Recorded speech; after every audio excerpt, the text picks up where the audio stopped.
Dear students, today our topic is diesel power station, and we will discuss in this topic the block diagram, working, advantage and disadvantage of diesel power station. Diesel power station, a generating station in which diesel engine is used as prime mover for the generation of electrical energy is known as diesel power station. मतलब ਆਪਾਂ ਇਹਨਾਂ power stations ਦੇ ਵਿੱਚ diesel engine ਨੂੰ as a prime mover use ਕਰਦੇ ਹਾਂ ਤਾਂ ਉਹਦੇ ਨਾਲ ਆਪਾਂ ਅਟੈਚ ਕਰਕੇ ਇਲੈਕਟ੍ਰੀਕਲ ਜਨਰੇਟਰ ਔਰ ਆਲਟਰਨੇਟਰ ਆਪਾਂ ਇਲੈਕਟ੍ਰਿਸਿਟੀ ਜਿਹੜੀ ਆ ਉਹ ਜਨਰੇਟ ਕਰ ਸਕਦੇ ਹਾਂ। That is called diesel power station. ਦੇਖੋ ਆਪਾਂ ਡਿਸਕਸ ਕਰਦੇ ਹੁਣ। ਕਹਿੰਦਾ in diesel power station diesel engine used as prime mover, ਜਿੱਦਾਂ ਪਹਿਲਾਂ ਦੱਸਿਆ, the diesel burns inside the engine and the products of this combustion acts as working fluid to produce mechanical energy। मतलब ਜਿਹੜਾ diesel power engine ਹੈਗੇ ਆ, diesel engines ਹੈਗੇ ਆ, ਉਹਦੇ ਵਿੱਚ ਆਪਾਂ diesel as a fuel use ਕਰਦੇ ਹੈਗੇ ਆ, ਤਾਂ ਉਹਨੂੰ ਬਰਨ ਕਰਕੇ ਜੋ ਉਹਦਾ ਪ੍ਰੋਸੈਸ ਹੈ ਮਕੈਨੀਕਲ ਅੰਦਰ ਕੈਮੀਕਲ ਪ੍ਰੋਸੈਸ ਹੈ ਉਹਨੂੰ ਬਰਨ ਕਰਕੇ ਆਪਾਂ ਜੋ ਉਹਦਾ ਬਾਈ ਪ੍ਰੋਡਕਟਸ ਕੰਬਸਟਨ ਕਰਕੇ ਜਿਹੜਾ ਬਣਦਾ ਹੈ ਦੈਟ ਇਜ਼ ਵਰਕਿੰਗ, ਉਹ ਜਿਹੜਾ ਵਰਕਿੰਗ ਫਲੂਇਡ ਆ ਉਹਨੂੰ ਆਪਾਂ ਯੂਜ਼ ਕਰਦੇ ਹਾਂ प्रोड्यूस मकैनिकल एनर्जी ਨੂੰ ਪ੍ਰੋਡਿਊਸ ਕਰਨ ਵਾਸਤੇ। The diesel engine drives the alternator ਵਿਚ converts mechanical energy into electrical energy. ਹੁਣ ਇਹ ਡੀਜ਼ਲ ਇੰਜਨ ਕਿਉਂਕਿ ਫਿਊਲ ਬਰਨ ਕੀਤਾ, ਪਾਵਰ ਜਨਰੇਟ ਹੋਈ, ਉਹਦੇ ਨਾਲ ਜਿਹੜੇ ਪਿਸਟਨਸ ਮੂਵ ਕੀਤੇ, ਪਿਸਟਨ ਨਾਲ ਜਿਹੜੀ ਸ਼ਾਫਟ ਜਿਹੜਾ ਡੀਜ਼ਲ ਇੰਜਨ ਮੂਵ ਕੀਤਾ ਉਹਦੇ ਨਾਲ ਆਪਾਂ ਮਕੈਨੀਕਲ ਐਨਰਜੀ ਦੇ ਨਾਲ ਆਲਟਰਨੇਟਰਸ ਲਗਾਏ ਹੋਏ ਜਿਹੜੇ ਅਟੈਚ ਕੀਤੇ ਉਹ ਸਾਡੇ ਫਿਰ ਇਲੈਕਟ੍ਰਿਕ ਐਨਰਜੀ ਜਿਹੜੀ ਆ ਜਨਰੇਟ ਕਰਦੇ ਹੈਗੇ ਆ। As the generation cost is considerable due to high price of diesel, therefore the such power stations are only used to produce small power। ਕਿਉਂਕਿ ਡੀਜ਼ਲ ਜਿਹੜਾ ਮਹਿੰਗਾ ਬਹੁਤ ਹੈ, ਕੋਸਟ ਬਹੁਤ ਜ਼ਿਆਦਾ ਪੈਂਦੀ ਹੈਗੀ ਹੈ, ਇਸ ਕਰਕੇ ਕਹਿੰਦਾ ਇਹਨਾਂ ਨੂੰ ਆਪਾਂ ਸਮਾਲ ਪਾਵਰ ਸਟੇਸ਼ਨਸ ਵਾਸਤੇ ਯੂਜ਼ ਕਰ ਸਕਦੇ ਹੈਗੇ ਆ। These plants are also used as standby sets for continuity of supply to important points such as hospitals, radio stations, cinema houses, etc, telephone exchanges। मतलब किते भी ਆਪਾਂ ਜਿੱਥੇ ਸਾਨੂੰ ਸਟੈਂਡ ਬਾਈ ਯੂਨਿਟ ਦੀ ਲੋੜ ਪੈਂਦੀ ਆ ਉੱਥੇ ਆਪਾਂ ਡੀਜ਼ਲ ਪਾਵਰ ਸਟੇਸ਼ਨ ਜਿਹੜੇ ਆ ਉਹ ਯੂਜ਼ ਕਰ ਸਕਦੇ ਹਾਂ। Schematic arrangement of diesel power station. ਦੇਖੋ ਇੱਕ ਬਲੌਕ ਡਾਇਗਰਾਮ ਸਕਰੀਨ ਦੇ ਉੱਤੇ ਸ਼ੋ ਹੋ ਰਹੀ ਆ, ਇਹਨੂੰ ਤੁਸੀਂ ਧਿਆਨ ਨਾਲ ਦੇਖੋ। ਇਹਦੇ ਬਿਲਕੁਲ ਸੈਂਟਰ ਪੋਰਸ਼ਨ ਦੇ ਵਿੱਚ ਦੇਖੋ ਇੱਕ ਡੀਜ਼ਲ ਇੰਜਨ ਲਿਖਿਆ ਹੋਇਆ ਤੇ ਇੱਕ ਰੈਕਟੈਂਗਲ ਬਣੀ ਹੋਈ ਆ ਸੈਂਟਰ ਦੇ ਵਿੱਚ, ਔਰ ਉਸ ਡੀਜ਼ਲ ਇੰਜਨ ਰੈਕਟੈਂਗਲ ਦੇ ਬਿਲਕੁਲ ਰਾਈਟ ਸਾਈਡ ਤੇ ਇੱਕ ਛੋਟਾ ਜਿਹਾ ਜਨਰੇਟਰ ਪਿਆ ਹੋਇਆ ਜਿਹਦੇ ਤੇ ਦੇਖੋ ਮੂਵਮੈਂਟ ਦਾ ਨਿਸ਼ਾਨ ਵੀ ਬਣਿਆ ਹੋਇਆ ਤੇ ਸਾਈਨ ਵੇਵ ਦਾ ਨਿਸ਼ਾਨ ਬਣਿਆ, ਮੀਨਸ ਇਹ ਹੈ ਆਪਣਾ ਆਲਟਰਨੇਟਰ। ਮਤਲਬ ਵੱਡਾ ਜਿਹੜਾ ਰੈਕਟੈਂਗਲ ਹੈ ਉਹ ਹੈ ਡੀਜ਼ਲ ਇੰਜਨ, ਛੋਟੀ ਹੈ ਆਲਟਰਨੇਟਰ। ਹੁਣ ਡੀਜ਼ਲ ਇੰਜਨ ਦੇ ਵਿੱਚ ਕਿਸ ਤਰ੍ਹਾਂ ਚੱਲਣਾ ਹੈ? ਆਪਾਂ ਸਭ ਤੋਂ ਪਹਿਲਾਂ ਡੀਜ਼ਲ ਚਾਹੀਦਾ ਜਿਹੜਾ ਕਿ ਆਪਾਂ ਇਹਨੂੰ ਚਲਾਉਣਾ। ਡੀਜ਼ਲ ਇੰਜਨ ਦਾ ਫੰਡਾ ਕੀ ਆ ਕਿ ਇਹਦੇ ਵਿੱਚ ਪੈਟਰੋਲ ਇੰਜਨ ਤੇ ਡੀਜ਼ਲ ਇੰਜਨ 'ਚ ਸਿਰਫ ਫਰਕ ਦੇਖਣਾ ਹੋਵੇ ਤਾਂ ਸਿਰਫ ਇਹੀ ਆ ਕਿ ਡੀਜ਼ਲ ਇੰਜਨ ਦੇ ਵਿੱਚ ਜਿਹੜੇ ਇੰਜੈਕਟਰਸ ਲੱਗੇ ਹੁੰਦੇ ਆ ਤੇ ਪੈਟਰੋਲ ਇੰਜਨ ਦੇ ਵਿੱਚ ਸਪਾਰਕ ਪਲੱਗਸ ਹੁੰਦੇ ਆ। ਇੰਜੈਕਟਰ ਜਿਹੜੇ ਆ ਉਹ ਸਪਰੇਅ ਕਰਦੇ ਹੈਗੇ ਆ ਪਿਸਟਨ ਦੇ ਹੈੱਡ ਦੇ ਮੂਹਰੇ। ਜਦੋਂ ਪਿਸਟਨ ਮੂਹਰੇ ਜਾ ਕੇ ਕੰਪਰੈਸ਼ਨ ਬਣਦਾ ਹੈਗਾ ਉਹਦਾ, ਤਾਂ ਉਹਦੇ ਵਿੱਚ ਉਹ ਜਿਹੜਾ ਡੀਜ਼ਲ ਦਾ ਇੰਜੈਕਟਰ ਜਿਹੜਾ ਉਹ ਫਿਊਲ ਸਪਰੇਅ ਦਿੰਦਾ ਹੈਗਾ, ਤਾਂ ਉਹਦੇ ਨਾਲ ਜਿਹੜੀ ਆ ਹੌਟ ਏਅਰ ਜਿਹੜੀ ਕੰਪਰੈਸ ਹੋ ਕੇ ਹੌਟ ਹੋਈ ਹੁੰਦੀ ਹੈ, ਤੇ ਜਦੋਂ ਉਹਦੇ ਤੇ ਡੀਜ਼ਲ ਦਾ ਆਪਾਂ ਸਪਰੇਅ ਕਰਦੇ ਤਾਂ ਇਗਨੀਸ਼ਨ ਹੁੰਦੀ ਹੈ, ਤਾਂ ਕੰਬਸਸ਼ਨ ਦੇ ਨਾਲ ਜੋ એનર્ਜੀ ਪ੍ਰੋਡਿਊਸ ਹੁੰਦੀ ਆ ਉਹ ਟੂ ਐਂਡ ਫਰੋ ਮੋਸ਼ਨ ਦੇ ਨਾਲ ਆਪਾਂ ਉਹ ਫਰਦਰ ਯੂਜ਼ ਕਰਦੇ ਹਾਂ। ਉਹਦੇ ਲਈ ਸਾਨੂੰ ਇੱਕ ਡੀਜ਼ਲ ਚਾਹੀਦਾ ਹੈ ਤੇ ਇੱਕ ਏਅਰ ਚਾਹੀਦੀ ਹੈ, ਦੋ ਚੀਜ਼ਾਂ ਚਾਹੀਦੀਆਂ ਉਹਦੇ ਲਈ। ਦੇਖੋ ਹੁਣ ਬਿਲਕੁਲ ਡਾਇਗਰਾਮ ਦੇ ਲੈਫਟ ਸਾਈਡ ਦੇ ਬਿਲਕੁਲ ਥੱਲੜੇ ਕਾਰਨਰ 'ਚ ਆਓ, ਬਿਲਕੁਲ ਥੱਲੜੇ ਪਾਸੇ ਉੱਥੇ ਦੇਖੋ ਲਿਖਿਆ ਹੋਇਆ ਲੈਫਟ ਸਾਈਡ ਥੱਲੜਾ ਕਾਰਨਰ ਫਿਊਲ ਸਟੋਰੇਜ ਟੈਂਕ। ਠੀਕ ਹੈ, ਫਿਊਲ ਸਟੋਰੇਜ ਟੈਂਕ ਜਿਹੜਾ ਆ ਇਹ ਉਹ ਟੈਂਕ ਹੈ ਜਿੱਥੇ ਕਿ ਆਪਾਂ ਮੰਥਲੀ ਜਾਂ ਵੀਕਲੀ ਆਪਾਂ ਆਇਲ ਜਿਹੜਾ ਸਟੋਰ ਕਰਕੇ ਰੱਖਦੇ ਹੈਗੇ ਆ। ਉੱਥੋਂ ਫਿਲਟਰ ਲੱਗੇ ਹੋਇਆ, ਸਟੇਨਰ ਉੱਪਰ ਇੱਕ ਰੈਕਟੈਂਗਲ ਦੇਖੋ ਬਣੀ ਹੋਈ ਫਿਲਟਰ ਸਟੇਨਰ। ਇਹਦੇ ਵਿੱਚੋਂ ਜਦੋਂ ਆਪਾਂ ਉੱਪਰਲੇ ਪਾਸੇ ਬਿਲਕੁਲ ਟੌਪ 'ਤੇ ਦੇਖੋ ਆਲ ਡੇ ਟੈਂਕ। ਆਲ ਡੇ ਟੈਂਕ ਮੀਨਸ ਫੁੱਲ ਡੇ ਟੈਂਕ। ਇੱਕ ਦਿਨ 'ਚ ਕਿੰਨਾ ਆਪਾਂ ਡੀਜ਼ਲ ਯੂਜ਼ ਕਰਨਾ ਰਿਕਾਰਡ ਰੱਖਿਆ ਹੋਇਆ, ਆਪਾਂ ਉਹਨਾਂ ਡੀਜ਼ਲ ਜਿਹੜਾ ਇੱਥੋਂ ਪੰਪ ਦੇ ਨਾਲ ਉਹਦੇ 'ਚ ਪਾ ਲੈਂਦੇ ਹਾਂ। ਪੰਪ ਦੇ ਨਾਲ ਪਾਉਣ ਤੋਂ ਉੱਥੇ ਪਹੁੰਚਣ ਤੋਂ ਪਹਿਲਾਂ ਇਹਨੂੰ ਸਟੇਨਰ ਦੇ ਵਿੱਚੋਂ ਦੀ ਹੋ ਕੇ ਜਾਣਾ ਪੈਂਦਾ। ਸਟੇਨਰ ਕੀ ਹੁੰਦਾ ਕਿ ਜਿਹਨੇ ਇੰਪਿਊਰਿਟੀਜ਼ ਕੋਈ ਉਹਦੇ ਵਿੱਚ ਫਲੋਟਿੰਗ ਇੰਪਿਊਰਿਟੀਜ਼ ਹੈਗੀਆਂ ਉਹ ਸਟੇਨਰ ਦੇ ਵਿੱਚ ਫਿਲਟਰ ਹੈ, ਜਸਟ ਲਾਈਕ ਏ ਫਿਲਟਰ ਇਹਦੇ ਵਿੱਚ ਰਹਿ ਜਾਂਦੀਆਂ ਹੈਗੀਆਂ। ਤਾਂ ਫਿਲਟਰ ਤੋਂ ਪੰਪ ਕਰਕੇ ਟਰਾਂਸਫਰ ਪੰਪ ਆ ਆਪਾਂ ਆਲ ਡੇ ਟੈਂਕ ਦੇ ਵਿੱਚ ਮਤਲਬ ਜਿਹੜਾ ਉਹ ਆਇਲ ਲੈ ਆਉਂਦੇ ਜਿੰਨਾ ਸਾਨੂੰ ਚਾਹੀਦਾ। ਹੁਣ ਇਹ ਆਇਲ ਜਿਹੜਾ ਦੇਖੋ ਐਰੋ, ਇਸ ਆਇਲ ਦੇ ਦੂਜੇ ਪਾਸੇ ਰਾਈਟ ਸਾਈਡ 'ਤੇ ਇੱਕ ਲਾਈਨ ਬਣੀ ਹੋਈ ਆ, ਇਸ ਲਾਈਨ ਦੇ ਐਰੋ ਬਣਿਆ ਦੇਖੋ। ਇਹ ਕਿੱਥੇ ਹੁੰਦਾ ਕਿ ਫਿਲਟਰ ਤੋਂ ਗਾ ਫਿਊਲ ਇੰਜੈਕਸ਼ਨ ਪੰਪ। ਮਤਲਬ ਇੱਥੋਂ ਆਲ ਡੇ ਟੈਂਕ ਦੇ ਵਿੱਚੋਂ ਫਿਲਟਰ ਹੋ ਕੇ ਇੰਜੈਕਟਰ ਦੇ ਵਿੱਚ ਜਿਹੜਾ ਆਇਲ ਆ ਡੇਲੀ ਮਤਲਬ ਜਿੰਨਾ ਵੀ ਆਪਾਂ ਨੂੰ ਇੰਜਨ ਚਲਾਉਣਾ ਹੈਗਾ, ਜੋ ਉਹਨੂੰ ਇੰਜੈਕਸ਼ਨ ਦੇਣਾ ਹੈ ਆਪਾਂ ਇੰਜੈਕਟ ਕਰਨਾ ਹੈਗਾ ਆਇਲ, ਉਹ ਆਇਲ ਇੱਥੋਂ ਫਿਲਟਰ ਹੋ ਕੇ ਇੰਜੈਕਟਰ ਪੰਪਸ ਦੇ ਵਿੱਚ ਚੱਲ ਜਾਂਦਾ ਹੈਗਾ। ਹੁਣ ਇਹਦੇ ਲਈ ਆਪਾਂ ਨੂੰ 에ਅਰ ਵੀ ਚਾਹੀਦੀ ਆ। ਹੁਣ ਦੇਖੋ 에ਅਰ ਦੇ ਲਈ ਉੱਪਰਲੇ ਪਾਸੇ ਇੱਕ ਟ੍ਰਾਇੰਗਲ ਸ਼ੇਪ ਦੇਖੋ ਇੱਕ ਕੀ ਬਣੀ ਹੋਈ ਆ, ਇਹ ਦੈਟ ਇਜ਼ ਆ 에ਅਰ ਫਿਲਟਰ। 에ਅਰ ਫਿਲਟਰ ਜਿਹੜੀ ਆ ਨੈਚੁਰਲ 에ਅਰ ਜਿਹੜੀ ਆ ਉਹ ਆਪਾਂ ਲੈਂਦੇ ਆ ਇਗਨੀਸ਼ਨ ਵਾਸਤੇ, 에ਅਰ ਫਿਲਟਰ ਕਰਕੇ ਆਪਾਂ ਉਹ ਇੰਜਨ ਦੇ ਵਿੱਚ ਫੀਡ ਕਰ ਦਿੰਦੇ ਹਾਂ। ਹੁਣ ਆਪਾਂ ਇੰਜਨ 'ਚ ਦੋ ਚੀਜ਼ਾਂ ਫੀਡ ਕੀਤੀਆਂ, ਇੱਕ 에ਅਰ ਇੱਕ ਆਇਲ। ਆਇਲ ਨੂੰ ਆਪਾਂ ਸਪਰੇ ਕਰਕੇ ਫੀਡ ਕੀਤਾ ਗਿਆ ਤੇ 에ਅਰ ਦਾ ਆਪਾਂ ਕੰਪਰੈਸਡ 에ਅਰ ਜਿਹੜੀ ਆ ਜਦੋਂ ਕੰਪਰੈਸ ਹੋ ਜਾਣੀ ਆ ਪਿਸਟਨ ਦੇ ਨਾਲ ਉਹ 'ਚ ਹੀਟ ਪ੍ਰੋਡਿਊਸ ਹੋਣੀ ਆ, ਤਾਂ ਉਸ ਹੀਟ ਨੂੰ ਇਗਨੀਸ਼ਨ ਦੇਣ ਲਈ ਜਾਂ ਮਤਲਬ ਕੰਬਸਟਨ ਦੇਣ ਲਈ ਆਪਾਂ ਆਇਲ ਦਾ ਸਪਰੇ ਕਰਨਾ ਤੇ ਆਟੋਮੈਟਿਕਲੀ ਇਗਨੀਸ਼ਨ ਜਿਹੜੀ ਆ ਉਹ ਸਟਾਰਟ ਹੋ ਜਾਣੀ ਆ। ਬਟ ਇਹਦੇ ਸਟਾਰਟਿੰਗ ਲਈ ਆਪਾਂ ਇਹਨੂੰ ਸਟਾਰਟ ਕਿੱਦਾਂ ਕਰਨਾ, ਕਿੱਦਾਂ ਚਲਾਉਣਾ ਹੈ, ਉਹਦੇ ਸਟਾਰਟਿੰਗ ਲਈ ਦੇਖੋ ਇਸੇ ਡੀਜ਼ਲ ਇੰਜਨ ਦੀ ਲੈਫਟ ਸਾਈਡ ਦੇ ਉੱਤੇ ਸਭ ਤੋਂ ਥੱਲੇ ਪਾਸੇ ਇੱਕ ਲਿਖਿਆ starting air tank. Starting air tank ਦੇ ਥੱਲੇ ਪਾਸੇ ਦੇਖੋ ਬਣਿਆ 에ਅਰ ਕੰਪਰੈਸਰ। ਮਤਲਬ ਆਪਾਂ 에ਅਰ ਕੰਪਰੈਸਰ ਦੇ ਨਾਲ ਇੱਕ ਟੈਂਕ ਦੇ ਵਿੱਚ 에ਅਰ ਨੂੰ ਫਿਲ ਕਰਕੇ ਰੱਖਦੇ ਹਾਂ। ਕੰਪਰੈਸਡ 에ਅਰ ਮਤਲਬ ਉਹਦੇ ਵਿੱਚ ਹੁੰਦੀ ਆ 에ਅਰ ਫਿਲ ਕੀਤੀ ਹੁੰਦੀ ਆ। ਜਦੋਂ ਆਪਾਂ ਇੰਜਨ ਨੂੰ ਸਟਾਰਟ ਕਰਨਾ, ਮੰਨ ਲਓ 6 ਸਿਲੰਡਰ ਜਾਂ 8 ਸਿਲੰਡਰ ਜਾਂ 4 ਸਿਲੰਡਰ ਦਾ ਜਿੰਨਾ ਵੀ ਸਿਲੰਡਰ ਦਾ ਇੰਜਨ ਆ, ਉਹਦੇ ਕੁਝ ਇੰਜਨ ਸਿਲੰਡਰਸ ਨੂੰ ਆਪਾਂ 에ਅਰ ਦੇ ਨਾਲ ਰੈਸੀਪ੍ਰੋਕੇਟਿੰਗ ਜਿਹੜਾ ਮਤਲਬ ਟੂ ਐਂਡ ਫਰੋ ਦਾ ਉਹਦਾ ਸਟ੍ਰੋਕ ਹੈ ਉਹ ਆਪਾਂ 에ਅਰ ਦੇ ਨਾਲ ਦੇਣੀ ਆ। ਬਾਕੀ ਦੇ ਸਿਲੰਡਰ ਦੇ ਉੱਤੇ ਆਪਾਂ ਇੰਜੈਕਸ਼ਨ ਦੇ ਨਾਲ ਸਪਰੇ ਕਰਨਾ ਹੈਗਾ ਤਾਂ ਕਿ ਸਾਡਾ ਇੰਜਨ ਜਿਹੜਾ ਸਟਾਰਟ ਹੋ ਜਾਵੇ। ਜਿੰਨਾ ਚਿਰ ਇੰਜਨ ਪ੍ਰੋਪਰਲੀ ਸਟਾਰਟ ਨਹੀਂ ਹੁੰਦਾ, ਚੱਲਦਾ ਨਹੀਂ, ਉਹਨਾਂ ਚਿਰ ਆਪਾਂ 에ਅਰ ਕੰਪਰੈਸਰ ਦੇ ਨਾਲ 에ਅਰ ਜਿਹੜੀ ਉਹਦੇ ਵਿੱਚ ਫੀਡ ਕਰਦੇ ਰਹਿੰਦੇ ਤਾਂ ਕਿ ਇੰਜਨ ਜਿਹੜਾ ਹੈ ਬਿਲਕੁਲ ਸਮੂਥ ਚੱਲਣਾ। ਜਦੋਂ ਇੰਜਨ ਸਮੂਥ ਚੱਲਣ ਲੱਗ ਪੈਂਦਾ ਉਦੋਂ 에ਅਰ ਇਨਟੇਕ ਜਿਹੜੀ ਆ ਸਟਾਰਟਿੰਗ 에ਅਰ ਵਾਲੀ ਜਿਹੜੀ ਸਿਰਫ ਇੰਜਨ ਨੂੰ ਸਟਾਰਟ ਕਰਨ ਵਾਸਤੇ ਆਪਾਂ ਯੂਜ਼ ਕਰਦੇ ਹਾਂ ਉਹ ਆਪਾਂ ਜਿਹੜੀ ਆ ਬੰਦ ਕਰ ਦਿੰਦੇ ਹਾਂ। ਇਹ ਆ ਵੱਡੇ ਇੰਜਨਸ ਵਾਸਤੇ। ਅਗਰ ਛੋਟੇ ਇੰਜਨ ਆ ਤਾਂ ਤੁਸੀਂ ਦੇਖਿਆ ਹੋਊਗਾ ਮੈਨੂਅਲੀ ਆਪਾਂ ਹੈਂਡਲ ਮਾਰ ਕੇ ਇੰਜਨ ਨੂੰ ਸਟਾਰਟ ਕਰ ਸਕਦੇ ਹਾਂ। ਇਸ ਤਰ੍ਹਾਂ ਇੰਜਨ ਜਿਹੜਾ ਸਾਡਾ ਇਹ ਡੀਜ਼ਲ ਇੰਜਨ ਸਟਾਰਟ ਹੋ ਜਾਂਦਾ। ਜਦੋਂ ਡੀਜ਼ਲ ਇੰਜਨ ਸਟਾਰਟ ਹੋ ਗਿਆ ਤਾਂ ਫਿਰ ਨੈਕਸਟ ਸ਼ਾਫਟ ਦੇ ਨਾਲ ਜਿਹੜਾ ਜਨਰੇਟਰ ਆ ਬਣਿਆ ਉਹ ਇਲੈਕਟ੍ਰਿਸਿਟੀ ਜਿਹੜੀ ਆ ਜਨਰੇਟ ਕਰਨ ਲੱਗ ਪਏਗਾ। ਹੁਣ ਦੇਖੋ ਤੁਸੀਂ ਥੱਲੜੇ ਪਾਸੇ ਬਿਲਕੁਲ ਇਸ ਡੀਜ਼ਲ ਇੰਜਨ ਦੇ ਥੱਲੜੇ ਪਾਸੇ ਦੇਖੋ 3 ਪਾਈਪ ਆ, 2 ਪਾਈਪ ਇਨਲੈਟਸ ਨੇ, 1 ਪਾਈਪ ਆਊਟਲੈਟ ਆ। ਥੱਲੜੇ ਪਾਸੇ ਲੁਬਰੀਕੇਟਿੰਗ ਟੈਂਕ ਆਇਲ ਟੈਂਕ ਹੈ। ਲੁਬਰੀਕੇਟਿੰਗ ਮੀਨਸ ਸਾਨੂੰ ਇੰਜਨ ਪਾਰਟਸ ਜਿਹੜੇ ਮੂਵੇਬਲ ਇੰਜਨ ਪਾਰਟਸ ਹੈਗੇ ਉਹਨਾਂ ਨੂੰ ਲੁਬਰੀਕੇਸ਼ਨ ਵੀ ਕਰਨੀ ਪਏਗੀ, ਨਹੀਂ ਤਾਂ ਉਹ ਸੀਜ਼ ਹੋ ਜਾਏਗਾ, ਇੰਜਨ ਹੀਟ ਅਪ ਹੋ ਕੇ ਸੀਜ਼ ਹੋ ਜਾਏਗਾ। ਇਸ ਕਰਕੇ ਆਪਾਂ ਲੁਬਰੀਕੇਟਿੰਗ ਆਇਲ ਜਿਹੜਾ ਯੂਜ਼ ਕਰਦੇ ਹਾਂ। ਦੇਖੋ ਲੁਬਰੀਕੇਟਿੰਗ ਆਇਲ ਜਿਹੜਾ ਆ ਇਹ ਲੁਬਰੀਕੇਟਿੰਗ ਟੈਂਕ ਤੋਂ ਬਿਲਕੁਲ ਰਾਈਟ ਸਾਈਡ ਤੇ ਟੌਪ ਦੇ ਉੱਤੇ ਇੱਕ ਆਇਲ ਪੰਪ ਲੱਗਾ, ਉਹਦੇ ਵਿੱਚੋਂ ਆਇਲ ਕੂਲਰ ਥਾਣੀ ਹੋ ਕੇ ਆਇਲ ਜਿਹੜਾ ਦੇਖੋ ਕੂਲ ਆਇਲ ਇਨ, ਇਹਦੇ ਉੱਪਰਲੇ ਪਾਸੇ ਨਾਲ ਹੀ ਲਾਈਨ ਲਿਖੀ ਆ ਕੂਲ ਆਇਲ ਇਨ, ਉਹਦੇ ਵਿੱਚੋਂ ਦੀ ਹੋ ਕੇ ਸਿੱਧਾ ਇੰਜਨ ਦੇ ਸੈਂਟਰ ਵਿੱਚ ਇਹਦੀ ਜੈਕਟ ਬਣੀ ਆ, ਉਹਦੇ ਵਿੱਚੋਂ ਦੀ ਇਹ ਅੰਦਰ ਚੱਲ ਜਾਂਦਾ ਹੈਗਾ ਇੰਜਨ ਦੇ ਜਿੱਥੇ ਤੇ ਪਾਰਟਸ ਦੇ ਵਿੱਚ ਮੂਵ ਕਰਨਾ ਹੈਗਾ।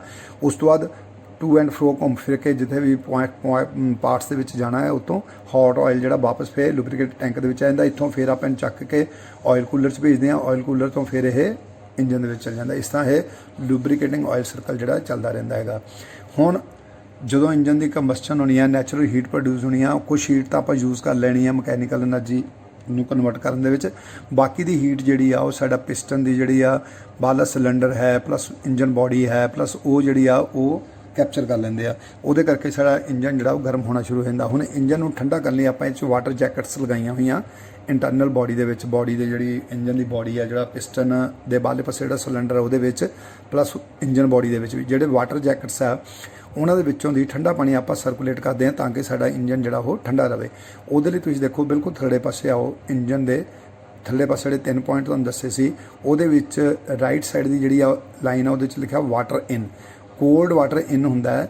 ਇੰਜਨ ਦੇ ਵਿੱਚ ਸਾਰੇ ਜੈਕਟਸ 'ਚੋਂ ਘੁੰਮ ਕੇ ਹੋ ਕੇ ਉੱਪਰਲੇ ਪਾਸੇ ਚੱਲ ਜਾਓ। ਹੁਣ ਉਸ ਇੰਜਨ ਦੇ ਪੁਆਇੰਟ ਦੇ ਉੱਥੇ ਦੇਖੋ ਹੌਟ ਵਾਟਰ ਆਊਟ ਲਿਖਿਆ ਹੋਇਆ, ਉੱਥੋਂ ਗਰਮ ਪਾਣੀ ਜਿਹੜਾ ਇੰਜਨ ਦੀ ਹੀਟ ਲੈ ਕੇ ਬਾਹਰ ਨਿਕਲਦਾ ਹੈ। ਫਿਰ ਜੈਕਟ ਸਰਕੂਲੇਟਿੰਗ ਪੰਪ ਜਿਹੜਾ ਜੈਕਟਸ ਦੇ ਵਿੱਚ ਪੰਪ ਪਾਣੀ ਸਰਕੂਲੇਟ ਹੁੰਦਾ ਉਹਦਾ ਪੰਪ ਲੱਗਾ ਹੋਇਆ। ਉਹ ਤੋਂ ਬਾਅਦ ਥੱਲੇ ਹੀਟ ਐਕਸਚੇਂਜਰ ਆ ਜਾਂਦਾ। ਹੀਟ ਐਕਸਚੇਂਜਰ ਦਾ ਕੀ ਮਤਲਬ ਹੈ, ਜਿੱਦਾਂ ਉਹਦੇ ਵਿੱਚ ਕੰਡੈਂਸਰ ਲੱਗਿਆ ਸੀ ਇਹ 'ਚ ਹੀਟ ਐਕਸਚੇਂਜਰ ਆ। ਇਹ ਕੀ ਕਰਦਾ ਕਿ ਜਿਹੜਾ ਜੈਕਟਸ ਹੌਟ ਵਾਟਰ ਹੈ ਉਹਨੂੰ ਠੰਡਾ ਕਰਕੇ ਵਾਪਸ ਦੇਖੋ ਥੱਲੇ ਪਾਸੇ ਹੀਟ ਐਕਸਚੇਂਜਰ ਦੇ ਥੱਲੇ ਪਾਸੇ ਵਾਪਸ ਫਿਰ ਉਹ ਪਾਣੀ ਜਿਹੜਾ ਆਇਲ ਕੂਲਰ ਦੇ ਵਿੱਚ ਜਾਂਦਾ। ਆਇਲ ਕੂਲਰ ਵਿੱਚ ਜਿਹੜਾ ਠੰਡਾ ਪਾਣੀ ਜਿਹੜਾ ਲੁਬਰੀਕੈਂਟ ਆਇਲ ਆ ਉਹਨੂੰ ਠੰਡਾ ਕਰਦਾ। ਉਹਨੂੰ ਠੰਡਾ ਕਰਨ ਤੋਂ ਬਾਅਦ ਇਹ ਫਿਰ ਵਾਪਸ ਜੈਕਟਸ ਦੇ ਵਿੱਚ ਚੱਲ ਜਾਂਦਾ ਹੈਗਾ। ਹੁਣ ਹੀਟ ਐਕਸਚੇਂਜਰ ਕੀ ਆ ਕਿ ਜਿਹੜਾ ਗਰਮ ਪਾਣੀ ਆਇਆ ਠੰਡਾ ਕਿੱਦਾਂ ਹੋਣਾ, ਉਹਦੇ ਲਈ ਆਪਾਂ ਨੂੰ ਇੱਕ ਕੂਲਿੰਗ ਟਾਵਰ ਲਗਾਇਆ ਤੇ ਰਾ ਵਾਟਰ ਪੰਪ ਲਗਾਇਆ। ਆਪਾਂ ਕੀ ਆ ਇਸ ਹੀਟ ਐਕਸਚੇਂਜਰ ਇੱਕ ਸਾਈਡ ਤੋਂ ਠੰਡਾ ਪਾਣੀ ਪਾਉਂਦੇ ਆ, ਹੀਟ ਟ੍ਰਾਂਸਫਰ ਹੁੰਦੀ ਆ, ਜਿਹੜਾ ਜੈਕਟਸ ਵਾਲਾ ਪਾਣੀ ਠੰਡਾ ਹੋ ਜਾਂਦਾ ਤੇ ਜਿਹੜਾ ਆਪਾਂ ਠੰਡਾ ਪਾਣੀ ਐਂਟਰ ਕੀਤਾ ਸੀ ਉਹ ਗਰਮ ਹੋ ਜਾਂਦਾ। ਉਹ ਗਰਮ ਹੋ ਕੇ ਬਾਹਰ ਨਿਕਲ ਕੇ ਕੂਲਿੰਗ ਟਾਵਰ 'ਚ ਫਿਰ ਠੰਡਾ ਹੋ ਗਿਆ, ਫਿਰ ਉਹ ਸਰਕਲ ਜਿਹੜਾ ਇਦਾਂ ਚੱਲਦਾ ਰਹਿੰਦਾ। ਵਾਟਰ ਸਰਕਲ ਜਿਹੜਾ ਆ ਕੂਲਿੰਗ ਟਾਵਰ ਦੇ ਥਰੂ ਹੋ ਕੇ, ਰਾ ਵਾਟਰ ਪੰਪ ਦੇ ਥਰੂ ਹੋ ਕੇ ਇਹ ਕੰਪਲੀਟ ਹੁੰਦਾ ਹੈਗਾ। ਮਤਲਬ ਹੀਟ ਐਕਸਚੇਂਜਰ 'ਚੋਂ ਕੂਲਿੰਗ ਟਾਵਰ ਦੇ ਵਿੱਚ ਜਿਹੜਾ ਪਾਣੀ ਜਾਂਦਾ, ਹੀਟ ਲੈ ਕੇ ਕੂਲਿੰਗ ਟਾਵਰ 'ਚ ਠੰਡਾ ਹੋ ਕੇ ਵਾਪਸ ਫਿਰ ਹੀਟ ਐਕਸਚੇਂਜਰ ਚੱਲ ਜਾਂਦਾ। ਤੇ ਦੂਜੇ ਪਾਸੇ ਜਿਹੜਾ ਜੈਕਟਸ ਵਾਲਾ ਪੰਪ ਵਾਟਰ ਹੈਗਾ, ਗਰਮ ਪਾਣੀ ਆ, ਉਹ ਉੱਪਰੋਂ ਦੀ ਹੋ ਕੇ ਕੋਇਲਸ ਲੱਗੀਆਂ ਹੋਈਆਂ ਵਿੱਚ, ਇੰਟਰਨਲ ਪੋਰਸ਼ਨ ਨਹੀਂ ਦਿਖਾਇਆ ਇਹਦੇ ਵਿੱਚ, ਉੱਪਰੋਂ ਦੀ ਹੋ ਕੇ ਜਦੋਂ ਬਾਹਰ ਨਿਕਲਦਾ ਉਦੋਂ ਠੰਡਾ ਹੋ ਜਾਂਦਾ। ਉਹ ਠੰਡਾ ਪਾਣੀ ਜਿਹੜਾ ਕੋਲਡ ਵਾਟਰ ਜਿਹੜਾ ਆਪਾਂ ਫਿਰ ਉਹ ਵਾਪਸ ਇੰਜਨ ਦੇ ਵਿੱਚ ਸਰਕੂਲੇਟ ਕਰ ਦਿੰਦੇ ਆ।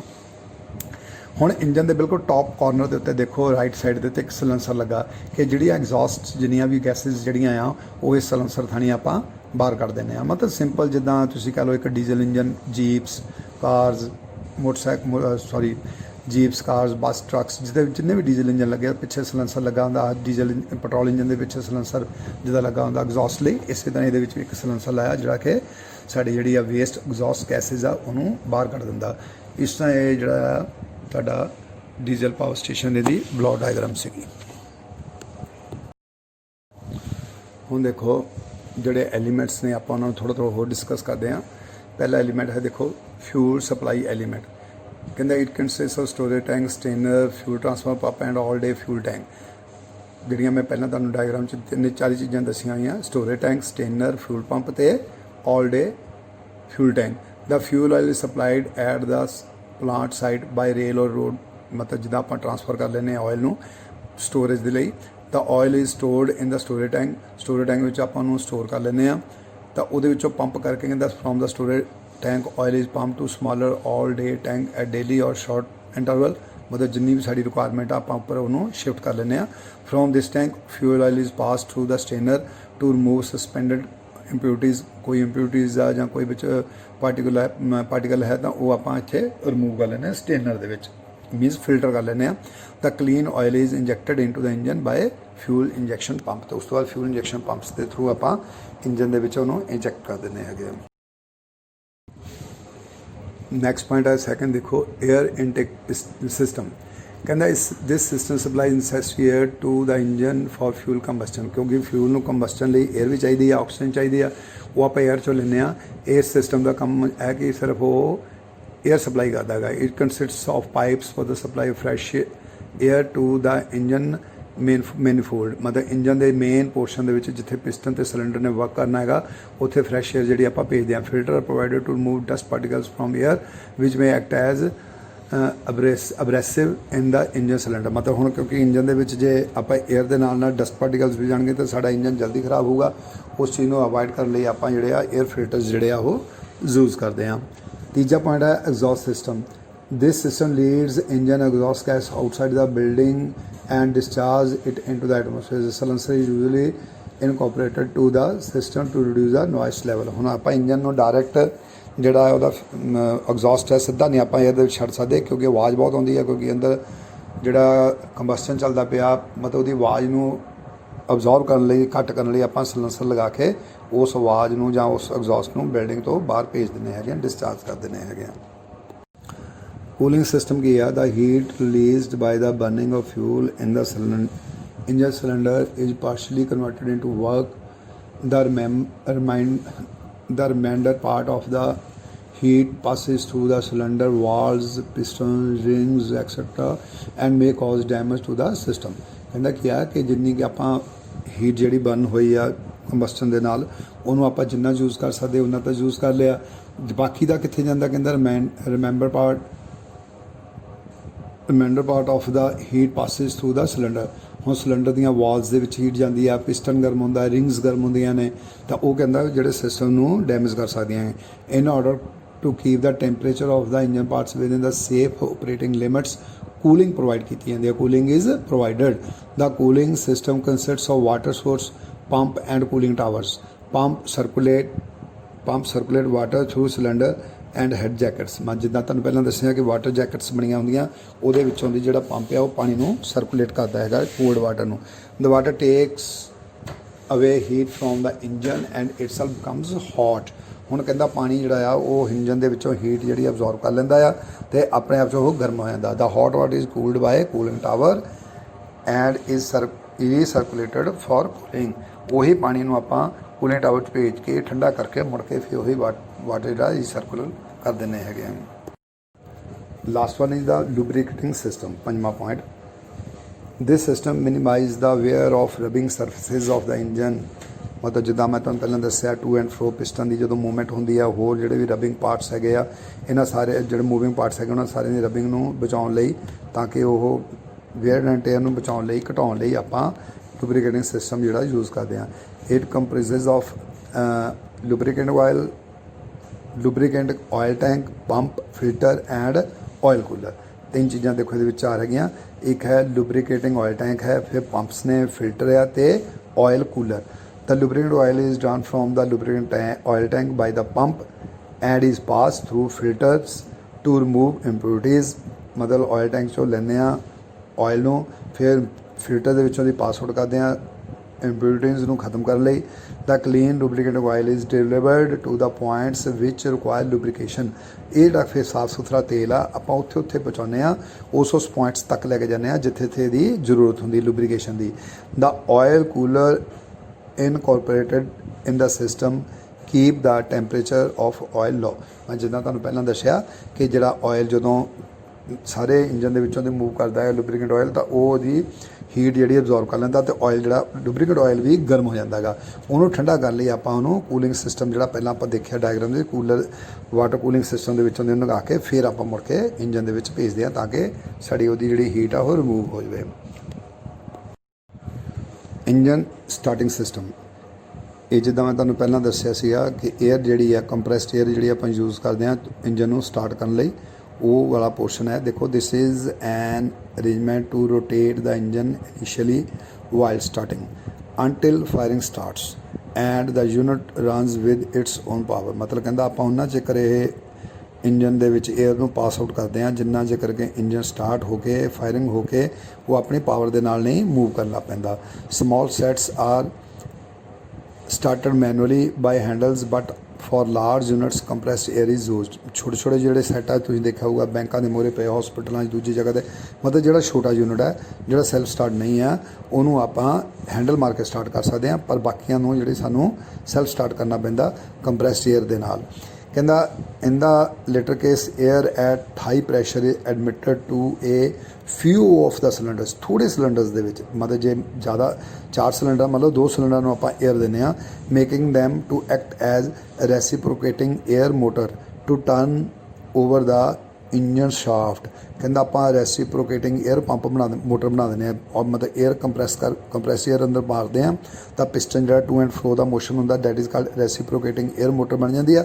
ਉਹ ਸਾਡੇ ਇੰਜਨ ਸ਼ਾਫਟ ਨੂੰ ਮੂਵ ਕਰਨਾ ਸ਼ੁਰੂ ਕਰ ਦਿੰਦੀ ਆ।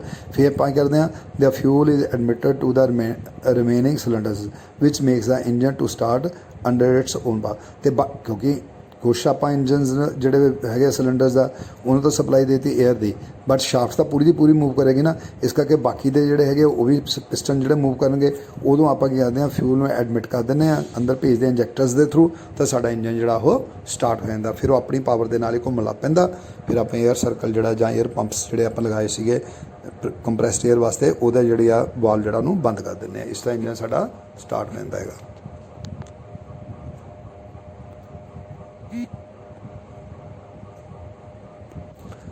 ਐਡਵਾਂਟੇਜ ਡਿਸਐਡਵਾਂਟੇਜ, ਸਿੰਪਲ ਜਿਹੀਆਂ ਐਡਵਾਂਟੇਜ ਨੇ, ਥੋੜ੍ਹੀਆਂ ਜਿਹੀਆਂ ਡਿਸਐਡਵਾਂਟੇਜ ਨੇ। The design and layout of the plant is quite simple. It occupies less space, ਘੱਟ ਸਪੇਸ ਲੈਂਦਾ ਹੈਗਾ। ਉਸ ਤੋਂ ਬਾਅਦ ਇਟ ਕੈਨ ਲੋਕੇਟਡ ਐਨੀਵੇਅਰ, ਕਿਤੇ ਵੀ ਆਪਾਂ ਇਹਨੂੰ ਆਪਣੀ ਰਿਕੁਆਇਰਮੈਂਟ ਦੇ ਮੁਤਾਬਕ ਲਗਾ ਸਕਦੇ ਹੈਗੇ ਹਾਂ। It can be started quickly, ਇੱਕਦਮ ਸਟਾਰਟ ਹੋ ਜਾਂਦਾ ਹੈਗਾ, ਜਦੋਂ ਲੋਡ ਪਵੇ ਆਪਾਂ ਨੂੰ ਸ਼ਾਰਟ ਟਾਈਮ ਦੇ ਵਿੱਚ ਹੀ ਸਟਾਰਟ ਕਰ ਸਕਦੇ ਹਾਂ।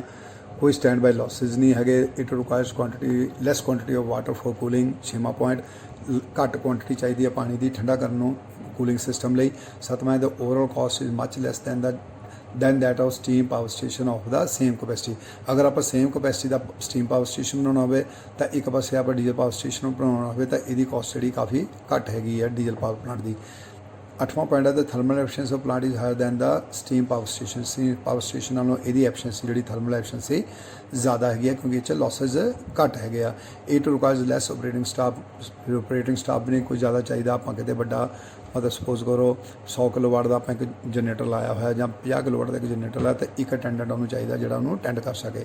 Disadvantage the plant has high running charges as fuel diesel used is costly natural ਤੁਹਾਨੂੰ पता ही है कि डीजल की कॉस्ट बहुत ज़्यादा हैगी आ इस करके ਇਹਦੇ रनिंग चार्जिज ਜਿਹੜੇ बहुत ज़्यादा हैगे आ। Plant does not work satisfactory under overload ਜਦੋਂ ਆਪਾਂ ओवरलोड ਕਰਦੇ ਹਾਂ ਤਾਂ ਇਹ ਪ੍ਰੋਪਰ ਵਰਕ ਨਹੀਂ ਕਰਦਾ ਹੈਗਾ ਇਸ ਕਰਕੇ ਆਪਾਂ ਨੂੰ ਥੋੜਾ ਜਿਹਾ ਲੋਡ ਘਟਾ ਕੇ ਹੀ ਚਲਾਉਣਾ ਪੈਂਦਾ।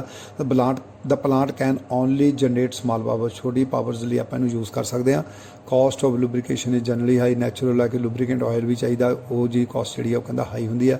ਮੇਨਟੇਨੈਂਸ ਚਾਰਜਿਸ ਜਿਹੜੇ ਆ ਉਹ ਜ਼ਿਆਦਾ ਹੁੰਦੇ ਆ ਕਿਉਂਕਿ ਸਾਨੂੰ ਇੰਜਨ ਵਗੈਰਾ ਦੀ ਸਰਵਿਸ ਜਿਹੜੀ ਆ ਉਹ ਪ੍ਰੋਪਰ ਕਰਾਉਣੀ ਪੈਂਦੀ ਹੈਗੀ ਆ।